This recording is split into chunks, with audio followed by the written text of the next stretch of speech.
Halo semua, kembali lagi di channel Naik Level. Pada video kali ini, saya ingin membahas analisa saham Bumi ya, atau Bumi Resources.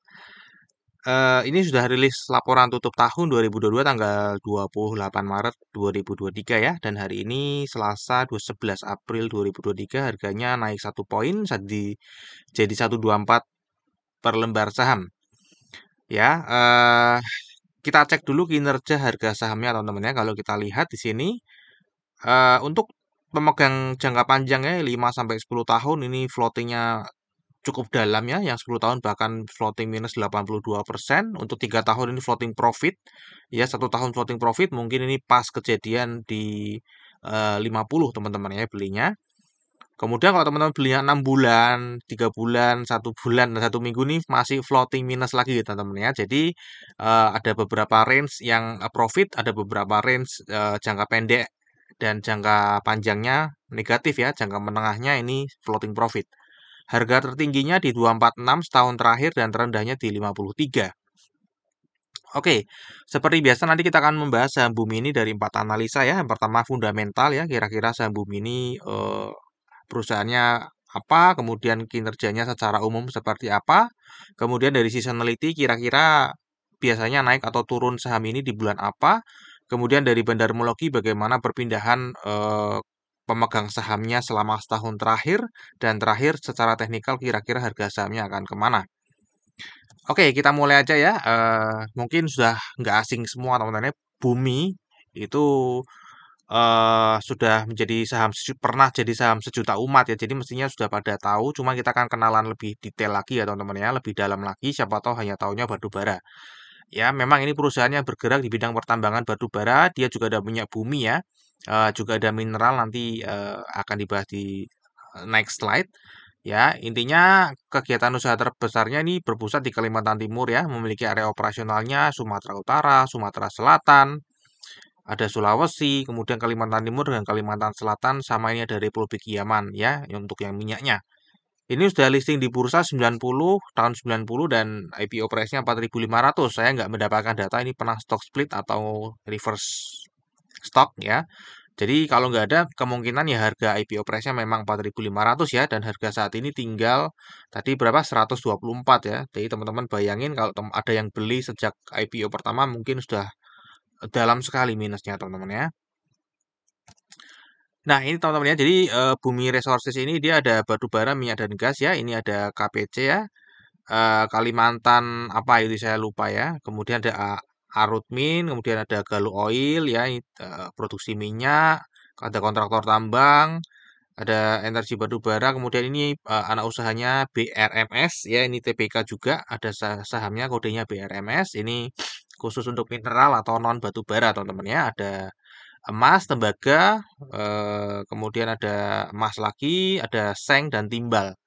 Ya, kira-kira seperti itu gambarannya teman-teman ya. Nah, sekarang kita akan bahas dulu batu bara karena ini kan perusahaannya memang sebagian besar batu bara bidangnya teman-teman ya. Harga pada saat video ini dibuat harga batu bara 193,75, jadi sudah di bawah 200. Ini sudah kembali ke harga awal Januari di 2022 teman-teman ya. Jadi bonusnya ini, bonus perang ini sudah selesai teman-teman ya, dan banyak banget yang khawatir bahwa harga batu bara di sini tuh sudah rendah. Ya memang lebih rendah dibandingkan bonus perang ini teman-teman ya. Namun kalau kita lihat lebih jauh ya, dengan di time frame yang lebih jauh, ini harga 193 ini masih tertinggi dibandingkan tahun-tahun sebelumnya teman-teman ya. Dari 2010 bahkan ya, 2010 itu masih jauh lebih tinggi 193 ini teman-teman ya. Jadi ini bonusnya hilang memang. Kalau nggak ada bonusnya mungkin ini masih di puncak teman-teman ya. Kalau nggak ada bonus perang Rusia ini teman-teman ya. Jadi sebenarnya masih oke nih. Jadi harga batu bara saat ini masih profitable meskipun memang sudah turunnya cukup dalam. Ya, jadi ini gambaran secara umum ya mengenai harga batu bara. Nah, sekarang kita akan masuk ke kinerja saham Bumi, sorry, kinerja perusahaan ya teman-teman ya.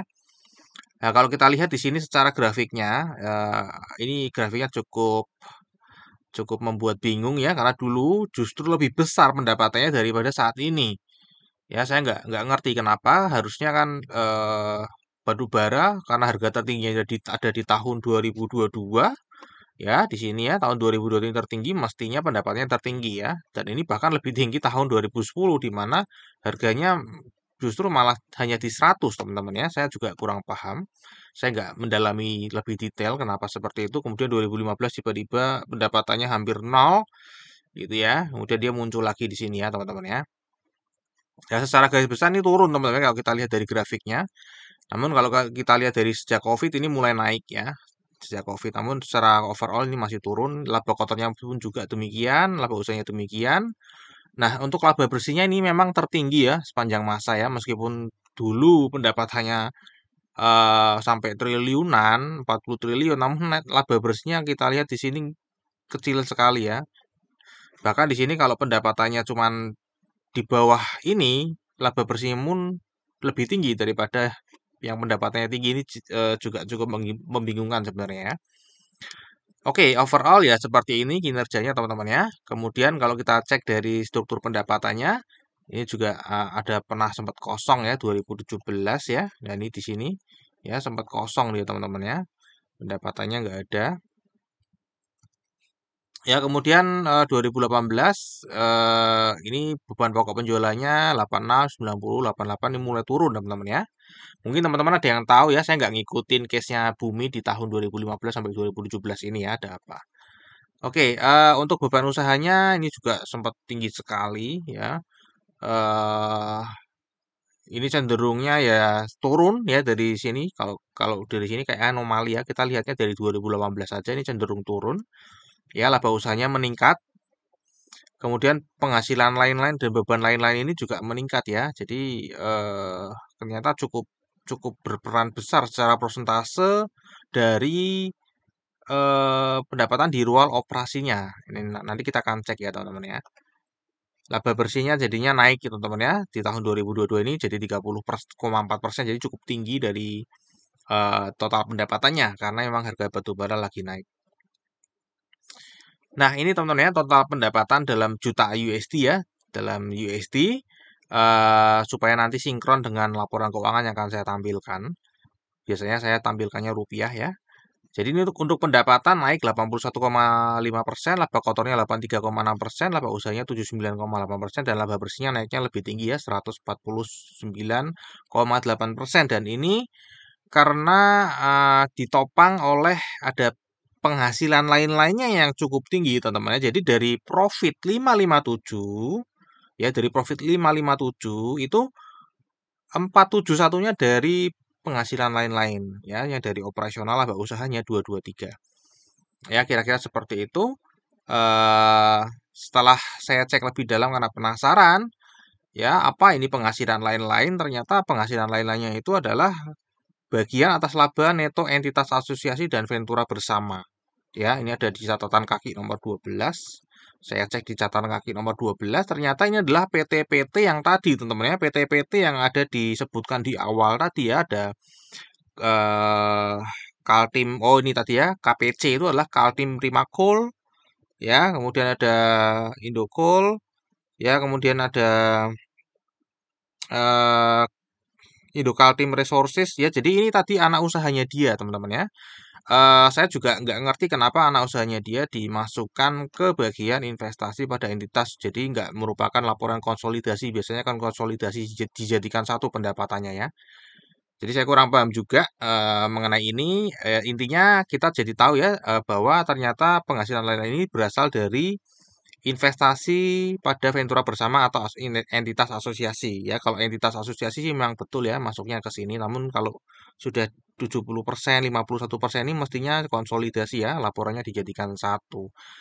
Setahu saya ya, mungkin saya kurang paham juga mengenai akuntansi. Oke, jadi kira-kira itu teman-teman ya. Pada intinya ini masih naik kinerja jangka pendeknya ya. Kemudian kalau kita cek secara valuasi pada saat video ini dibuat, price to book value-nya ada di 1,87 ya dan PER-nya ada di 5,62 ya. Kalau kita bandingkan dengan tahun-tahun sebelumnya ya ini sempat negatif ya book value-nya karena memang ekuitasnya memang negatif ya. Sebelum di tahun 2022 ini di ada apa corporate action private placement dari grup Salim. Sebelumnya memang ekuitasnya negatif, jadi perusahaan ini hanya bergantung dengan hutang. Ya, modal sendirinya sudah habis.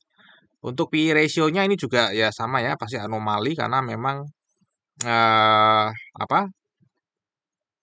Tadi book value-nya ekuitasnya negatif, kemudian apa? Earning-nya juga tadi juga datanya secara grafik juga anomali, saya juga nggak ngerti kenapa ya. Oke, sekarang secara ROE di sini cukup tinggi teman-teman, 33,28%. Jadi kalau kita bayarnya di 1,87%, ini masih terbilang murah ya, 17,79%, ini di atas 15%. Ini terbilang murah ya teman-teman ya. Ini secara valuasi. Kemudian untuk secara dividen ini sebenarnya dulu pernah rutin ya, 2009, 2010, 2011, 2012 ini rutin. Namun sejak 2012 memang nggak pernah memberikan dividen kembali. Ya, terakhir ini ya. Kalau kita lihat earning per share-nya ini ada di 22 ya, sedangkan tadi harganya di 120. Jadi memang cukup murah ya. Oke, ini secara seasonality ya. Jadi biasanya bulan-bulan apa aja naik dan kalau kita lihat langsung wah, eh secara overall rata-rata memang hanya naiknya di bulan Januari aja dan itu sudah lewat teman-teman ya. Jadi teman-teman harus nunggu sampai Januari tahun depan gitu ya kalau secara seasonality. Namun kalau kita lihat di tahun 2022 ini mulai bangkit teman-teman ya, naiknya cukup tinggi karena ada private placement dari grup Salim ya. Kemudian kita akan masuk ke bandar homologinya, ini Mars Energy ya, ini pengendali barunya ya, pengendali barunya miliknya grup Salim. Kemudian ada masyarakat, di sini ada SBC, ini banyak sekali teman-teman ya. Ada banyak sekali, saya nggak akan baca satu-satu. Kalau kita lihat jumlah pemegang sahamnya di sini juga turun ya, turun secara signifikan dari 121 turun ke 112. Jadi turunnya cukup lumayan ya, kita sekitar 9 ribuan ya, 9 ribuan. Kalau kita cek partisipasi asing di saham ini nggak terlalu besar ya, namun ini bisa dijadikan patokan juga karena kalau kita lihat dia pembeliannya juga cukup banyak dan sedang rutin membeli teman-teman ya. Nanti kita akan lihat kepemilikannya ya. Nah, ini adalah kepemilikannya teman-teman ya. Dan kalau kita lihat memang ada perubahan yang signifikan. Ya, di sini ada penambahan, memang ini ada private placement yang cukup besar. Katanya sih mau private placement lagi ya, cuman saya nggak ngikutin. Ya, ini yang sudah terjadi aja yang kita bicara. Untuk yang belum terjadi, saya nggak akan ngomongin dulu. Ya, untuk private placement-nya ya. eh Intinya ini ada private placement yang mendilusi kebanyakan kepemilikan saham ya. Terutama ini lokal retail lokal ya. Ini cukup terdilusi, cukup dalam ya. Sebenarnya secara kepemilikan sih dia nggak turun terlalu dalam ya, namun secara persentase ini dia terdilusi oleh ini Foreign CP tadi apa Mars Energy ini ya teman-teman ya, dia apa perusahaan asing meskipun miliknya Pak Grup Salim ya, terdilusi di sini ya teman-teman ya, ada private placement hanya satu kali ya karena private placement kan bukan akumulasi ngumpulin barang di bursa. Dia mendilusi semuanya ya dan yang terdilusi memang investor retail lokal ya yang dulunya 43,44%, sekarang tinggal 14,12%. Dan kalau memang ada private placement lagi itu ya semakin bagus teman-teman ya kan, artinya apa, ini akan terdilusi lagi jadi kepemilikan investor retail akan semakin kecil di sini teman-teman ya. Oke, kemungkinan ke depan ini pergerakan investor asing akan penting di sini teman-teman ya, karena ini penguasanya sekarang adalah investor asing, meskipun itu sebenarnya perusahaan asing yang dimiliki oleh orang Indonesia, ya. Oke, secara overall di sini kalau kita lihat ya kepemilikannya memang investor retail cukup turun ya, turun tipis. Jadi memang sedang terjadi distribusi. Sorry, terjadi akumulasi teman-teman ya. Siapa yang mengakumulasi? Kalau kita lihat di sini ya ini ya teman-teman ya, Foreign CP ini ya. Meskipun ini nggak terlihat akumulasi ya, dia hanya mendilusi saja teman-teman ya, mendilusi saja. Ini datanya karena anomali, kita lihat grafiknya aja teman-teman ya. Grafik yang naik itu kalau kita lihat nih dana pensiun ya, dana pensiun ini dia naik membeli ya, ada uang besar meskipun di sini secara kepemilikannya negatif. Itu kan negatif karena terdilusi ya. Saya juga sulit untuk apa membalancekan ini supaya terlihat lebih clear ya karena ini private placement ya teman-teman ya. Intinya kita lihat aja grafiknya aja ini teman-teman ya. Ini sedang naik, jadi sedang ngumpulin. Ini total lokal sedang buang, investor asing mestinya sedang naik teman-teman ya. Ya kira-kira seperti itu. Jadi pada intinya ini sedang akumulasi teman-teman ya. Karena investor retail ini kepemilikannya semakin turun dan tadi juga secara jumlah pemegang sahamnya juga semakin turun. Oke. Nah, sekarang bagaimana untuk bulan April ya? Bulan April 1 sampai 11 April pada saat video ini dibuat ini juga terlihat di broker summary ya sedang akumulasi. Ya, kalau kita lihat di sini ya eh yang beli itu lebih dominan daripada yang jual, teman-teman ya. Jadi ini sedang akumulasi juga.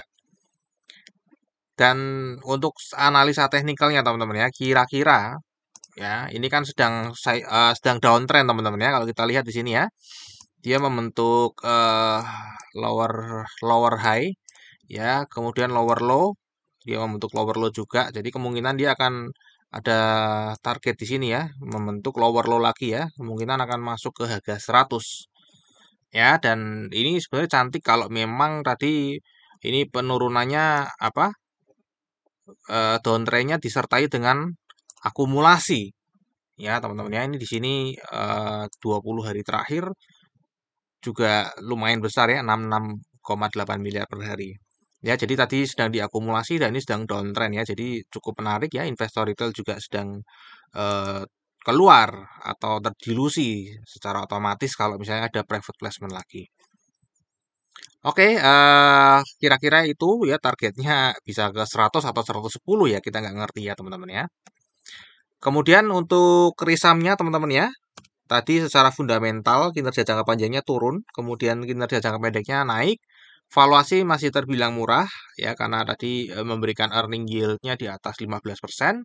Ini tidak pernah bagi dividen lagi sejak 2012, nggak tahu nanti kalau sudah tahun ini kan sudah ganti pengendali apakah akan bagi dividen, namun secara historical memang belum pernah bagi dividen lagi ya sejak 2012. Seasonality tadi hanya potensi naiknya hanya di bulan Januari ya, yang lainnya itu turun terus semua. Kemudian secara bandarmologi tadi dari Maret ke Maret terlihat akumulasi ya, investor retail berkurang. Kita ngelihatnya dari situ aja karena kalau kita melihat secara keseluruhan itu sulit untuk dianalisa datanya karena ada private placement. Kemudian 1 sampai 11 April juga sedang terlihat akumulasi dari sisi broker summary ya. Untuk technical tadi sedang downtrend. Dan terakhir disclaimer ya. Jadi analisa yang saya sampaikan di YouTube ini adalah analisa saya pribadi yang tentu saja juga bisa salah. Jadi ini bukan ajakan jual atau beli saham Bumi ya. Silakan teman-teman pakai analisa yang saya share ini sebagai second opinion saja. Teman-teman tetap wajib melakukan analisa sendiri. Mungkin sampai di sini dulu analisa saham Bumi. Semoga bisa bermanfaat. Terima kasih dan sampai jumpa di video yang berikutnya.